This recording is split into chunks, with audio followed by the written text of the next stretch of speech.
Numerical number 7.11.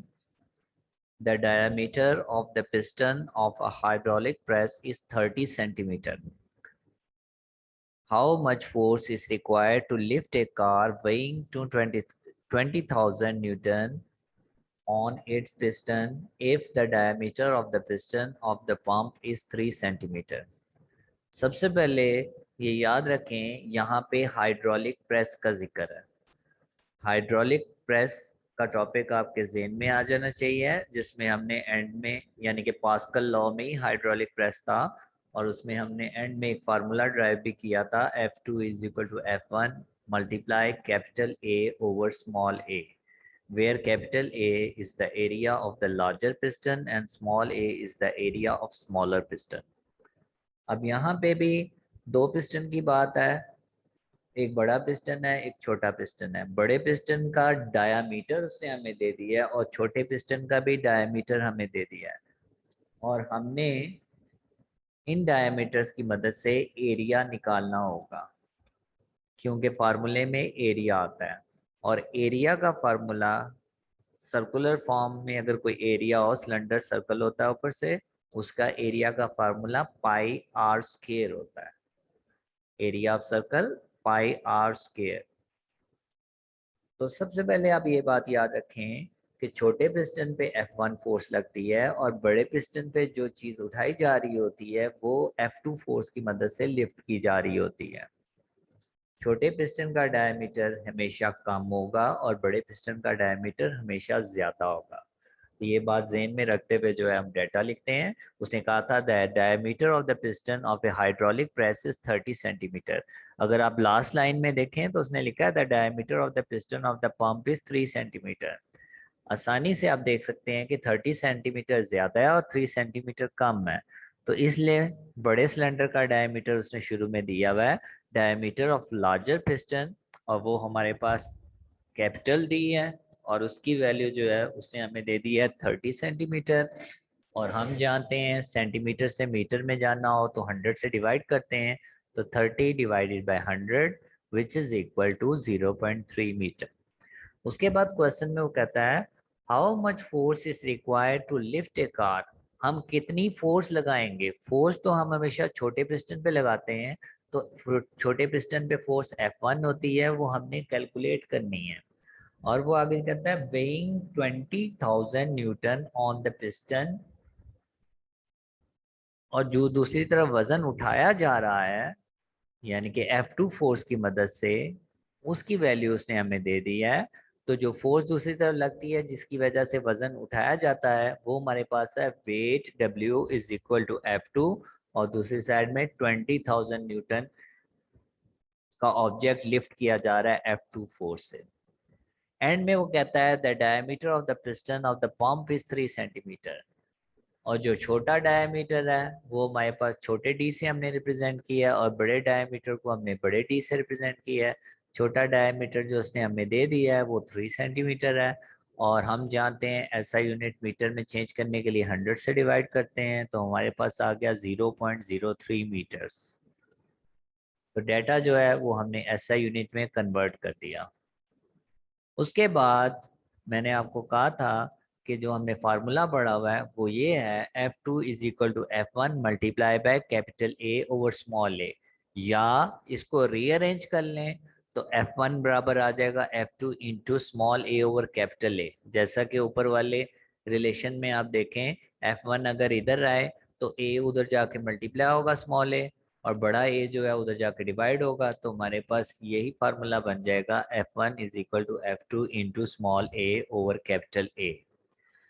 अब ये formula हमारे जेन में है जिसके जरिए से हमने ये फोर्स F1 मालूम करनी है। इसके लिए हमें ज़रूरत है F2 की, जो कि गिवन है हमारे पास, स्मॉल a और कैपिटल A की ज़रूरत है, तो एरिया हमें चाहिए। इसलिए हमने सबसे पहले स्टार्ट यहीं से किया कि area of larger piston which is capital A pi R square. अगर आप देखें तो छोटे पिस्टन के लिए हमने स्मॉल a इस्तेमाल किया है और पाई स्मॉल r का स्क्वायर लिखा है। पाई तो कांस्टेंट है, लेकिन r को हमने जो है वो डिफर किया हुआ है कि स्मॉल a के लिए स्मॉल r इस्तेमाल कर दिया और बड़े के लिए कैपिटल आर इस्तेमाल कर लिया, और सर्कल का एरिया पाई आर स्क्वायर। तो एरिया जो है वो पाई आर स्क्वायर है, और आर जो है हमारे पास रेडियस हमेशा डायमीटर का आधा होता है, ये आप जानते हैं। तो हमने यही पाई आर स्क्वायर को दोबारा लिख दिया pi into D by two whole square, क्योंकि आर डी बाई टू के बराबर होता है, हाफ ऑफ द डायमीटर। और स्केयर अगर हम इसका ले लें तो हमारे पास आ जाएगा पाई डी स्केयर ओवर 4, ऊपर डी स्केयर, नीचे हमारे पास 2 का स्केयर 4।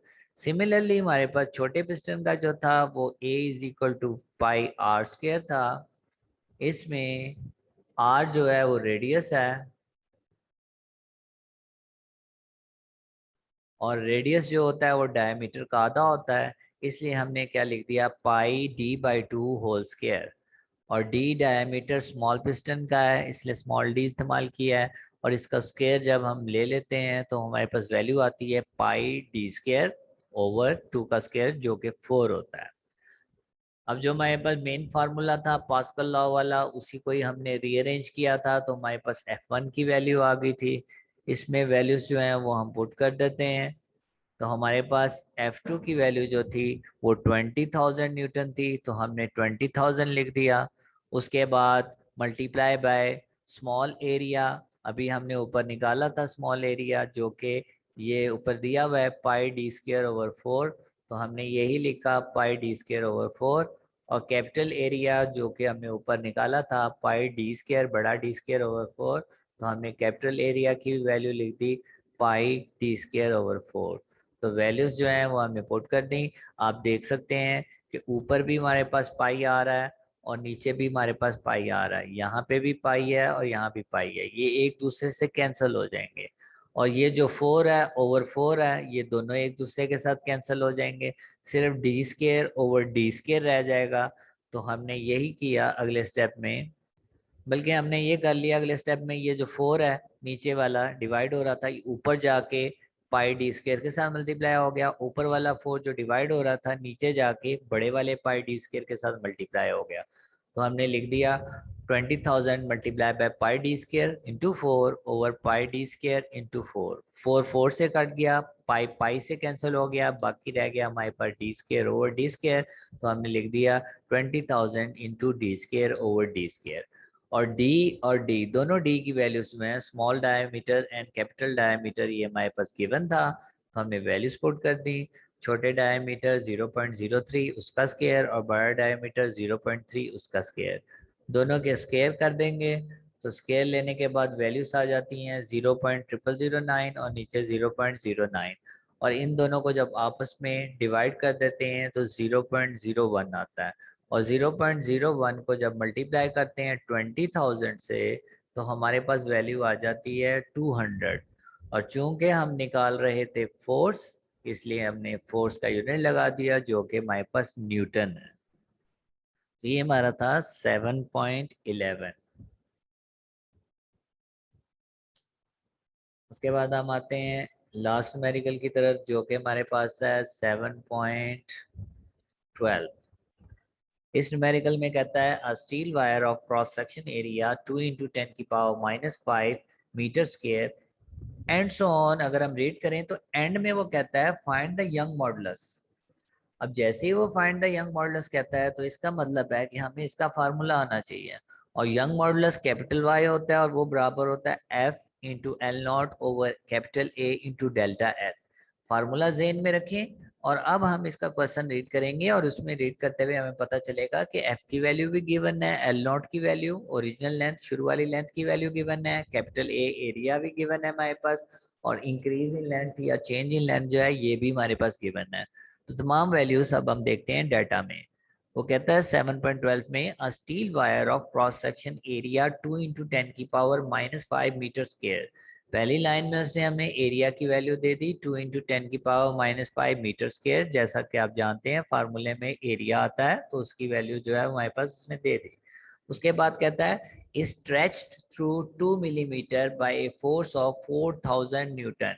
स्ट्रेच थ्रू 2 मिलीमीटर यानी कि जब उस पर फोर्स 4000 न्यूटन की लगाते हैं तो उसमें स्ट्रेच इंक्रीज इन लेंथ जो आती है वो 2 मिलीमीटर की आती है, तो डेल्टा एल जो है वो 2 मिलीमीटर उसने दे दिया लंबाई में इजाफा। और हम जानते हैं लेंथ हमेशा मीटर में लेते हैं, मिलीमीटर से जब मीटर में जाते हैं तो 1000 से डिवाइड करते हैं, तो हमने 2 को 1000 से डिवाइड कर दिया तो हमारे पास वैल्यू आ गई 0.002 मीटर्स। और फोर्स एफ की वैल्यू उसने हमें दे दी थी 4000 न्यूटन। लास्ट लाइन में वो कहता है find the young modulus of the wire. हमने यंग मॉडुलस निकालनी है और यंग मॉडुलस हम जानते हैं कैपिटल वाई को कहते हैं, ये हमने कैलकुलेट करना है। The length of the wire is 2 metre. शुरू में उस वायर की लंबाई जो थी वो 2 मीटर थी। ओरिजिनल लेंथ का सिंबल होता है एल नॉट और वो उसने हमें दे दिया है 2 मीटर, तो हमने लिख दिया एल नॉट इज 2 मीटर। अब इस फार्मूले में तमाम वैल्यूज हमारे पास गिवन है, F L not A and delta L. ये तमाम वैल्यूज जो हैं वो हम इसमें हम पुट कर देते हैं। एफ की वैल्यू 4000, उसके बाद एल नॉट की वैल्यू जो है हमारे पास 2 है, नीचे हमारे पास कैपिटल ए की 2 इंटू 10⁻⁵ और डेल्टा एल की 0.002।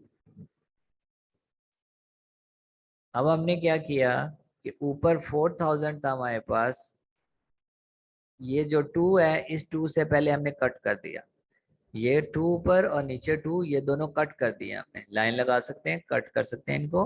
और 4000 को 0.002 से जब डिवाइड करते हैं तो हमारे पास वैल्यू आती है 20 लाख की, ये वैल्यू आ जाएगी जब हमने 4000 को डिवाइड किया 0.002 से।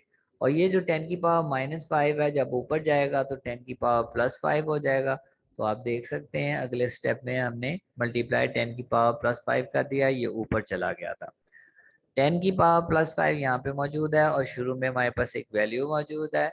ये वैल्यू या तो साइंटिफिक में होनी चाहिए जो वाई की हमने आंसर निकाला है, या फिर ऑर्डिनरी फॉर्म यानी कि पावर के बगैर। तो शुरू वाले हिस्से को हम साइंटिफिक नोटेशन में चेंज करते हैं, 1 2 3 4 5 6, 6 स्टेप पॉइंट जो है वो एंड से लेफ्ट साइड की तरफ आ रहा है, तो हमारे पास वैल्यू आ गई 2 इंटू 10⁻⁶ और 10⁻⁵ हमारे पास पहले से ही मौजूद था। 10 की पावर्स जो हैं वो आपस में कंबाइन होगी तो 10⁻⁶ + 5 आ गया, तो हमारे पास ओवरऑल 2 इंटू 10⁻11 आ गया। यंग मॉडुलस का यूनिट हमें याद होना चाहिए जो कि न्यूटन पर मीटर स्क्वायर के बराबर होता है।